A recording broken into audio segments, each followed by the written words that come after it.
E olha, gente, para continuar falando sobre essa tensão da guerra, a gente vai conversar agora com o brasileiro Newton Midigal, que mora na cidade de Ra'anana, em Israel, e tem 2 filhos que estão na linha de frente do exército. Seu Newton, seja muito bem-vindo, meu amigo. Muito obrigado, Paulo. É um prazer estar aqui de novo com vocês. Como é que está a situação hoje por aí? Você chegou a ouvir alguma sirene? Eu cheguei a vivenciar hoje, porque eu não tenho muito como ajudar. Então, o que eu faço um trabalho voluntariado e a gente leva o que os soldados... A gente tem uma comunidade brasileira aqui em Ra'anana, a gente leva para todos os soldados brasileiros o que eles estão precisando, aonde eles estiverem em Israel. A gente consegue também muitos donativos para outras bases, para outros soldados, e a gente organiza cestas também para as famílias que foram desalojadas, que tiveram que sair do sul de Gaza e do norte, do sul na fronteira com Gaza e do norte da fronteira com o Líbano. Então hoje eu fui levar algumas coisas, fui levar mantimentos, fui levar roupa para algumas bases no norte. E eu fiquei uma hora que eu não podia ir nem para frente nem para trás, porque tem algumas barreiras do exército, e estava vendo o norte, o Líbano estava jogando muitos foguetes contra Israel, e os foguetes do Hezbollah eles são mais potentes que os foguetes do Hamas, eles têm mais precisão, eles também fizeram ataques com drones e são bem mais perigosos. Então o exército não deixou, os carros estavam seguindo, fez todo mundo parar, e no meio da estrada eles montaram umas coisas que eles chamam de migunit. Na verdade são cubos de concreto que servem para onde não tem abrigos, que servem para as pessoas entrarem quando está tendo esses ataques. Então eles são colocados na rua, nas estradas, aonde der. E hoje eu tive esse estresse, porque eu estava no norte, fazendo algumas entregas, e devido aos ataques eu tive que me alojar até o exército dizer que eu poderia sair, que estaria mais tranquilo. Eu só preciso fazer um rápido break para você que está no rádio, a gente já volta, são 11h36. Só para entender, Newton, o que passa na tua cabeça numa situação dessa? Uma pessoa faz o que numa situação dessa? Que você não consegue sair e sabe que a região está sendo atacada. O que fazer, meu amigo? Então, na verdade, até os soldados, eles falaram, olha, sai do seu carro, fica perto desse abrigo, se precisar, a gente tem um tempo suficiente para entrar nesse abrigo, e assim que a estrada for liberada, que as informações do exército que chegam disserem que está tudo ok, você pode continuar. É tenso, a gente fica preocupado porque a gente sabe também de que os mísseis do norte são mais precisos, são mais perigosos, então a gente fica com medo. Na verdade, eu liguei para casa porque minha esposa fica acompanhando. Eu faço entrega muitos dias, tá? Durante pelo menos 4 a 5 dias por semana eu tô rodando Israel inteiro para fazer entregas e para tentar ajudar na medida do possível. Então minha esposa acompanha por esses aplicativos, Live 360, para ver onde que eu tô. Então o que eu fiz foi ligar para ela para ficar tranquila e falei que assim que pudesse sair eu sairia. Mas infelizmente a gente acaba se acostumando com esse estresse. E eu ainda acho que eu topo correr esse risco, porque acho que é o único jeito que eu tenho de poder ajudar um exército que está me defendendo, né? Newton, o Nelson Kobayashi quer te fazer uma pergunta. Newton, primeiro desejo que tudo melhore aí para você, receba a nossa torcida para isso, e a minha pergunta é sobre a sua condição de pai, porque você tem 2 filhos que estão aí no conflito, né? Estão no exército. Quero saber, você tem mantido contato com eles? Como é essa questão envolvendo a tensão de ter 2 filhos no fronte da batalha? Tá, não, obrigado, Paulo. Primeiro, obrigado aí pela preocupação.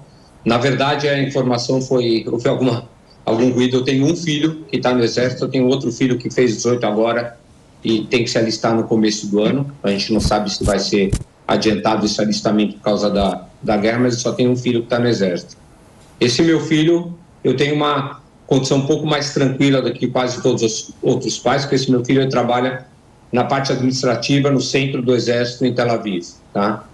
Então ele corre muito menos risco, né, aliás, não se compara do que pessoas que estão no front. Ele tem muitos amigos que estão inclusive que entraram em Gaza, e quando entram eles perdem a comunicação, porque é tirado os celulares deles. Ele vive um estresse muito grande, que ele nunca sabe como estão os amigos dele. Mas eu tenho algumas vantagens, tá? Eu moro numa cidade, Keranana, que é uns 15 quilômetros de Tel Aviv, que é uma cidade que quase não toca sirene aqui, mas toca pouco.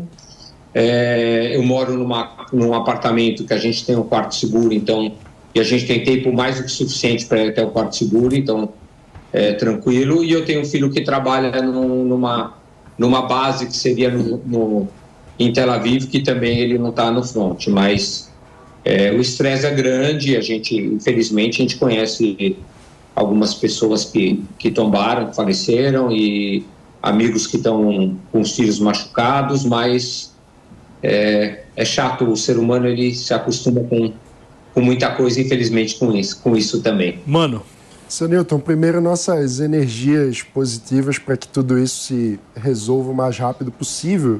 Eu queria fazer uma pergunta sobre o clima na sociedade israelense. A gente tem visto algumas notícias sobre a intensificação da cobrança por parte das famílias de sequestrados a respeito do trabalho que o governo tem feito para trazer de volta esses reféns.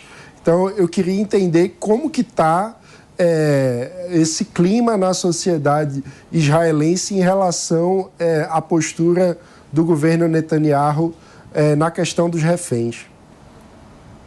Então, é o seguinte, primeiro, a população estava muito polarizada, como quase todo mundo hoje, entre direita e esquerda, entre o Bibi Netanyahu ou não Bibi Netanyahu, como no Brasil era Lula contra Bolsonaro ou Biden contra Trump.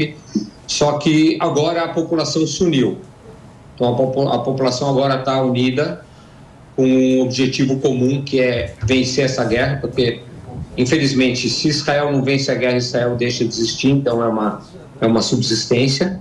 Mas existe, obviamente, uma parcela grande, que é a parcela que quer a libertação dos reféns. Todo mundo quer, na verdade.